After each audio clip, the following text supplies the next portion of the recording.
High বন্ধুরা, আজকে আমাদের প্রোগ্রাম নেই, তার জন্য আজকে আমি বাড়িতে বসে আছি। তো ভাবছি কি করা যায়। তো আমি দেখো কি করেছি, এই দেখো, এটা কি বলো তো, এটা হচ্ছে কলার বড়া, সুজি দিয়ে করেছি। আর একটা জিনিস আছে,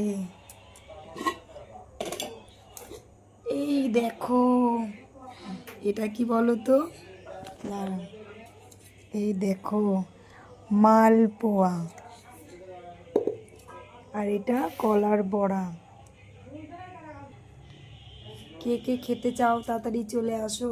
কিন্তু কেউ যদি খেতে চাও বাড়িতে আসতে হবে, বাড়িতে এসে খেতে হবে। কেউ যদি বলো যে আমার জন্য নিয়ে চলো শোতে, তাহলে নেব না, কারণ শোতে নেওয়া যাবে না। তো তোমরা আজকে বাড়িতে কে কী করছো আমাকে জানিও। আর রাত্রিবেলা আমাদের একটা ছোট্টখাটো পার্টি আছে, লোকজন নেই, কী করবো, ওই জন্য নিজেরাই পার্টি করছি। তোমরা কে কে করতে চাও চলে আসো তাড়াতাড়ি, আজকে টাইম আছে, ফ্রি আছি।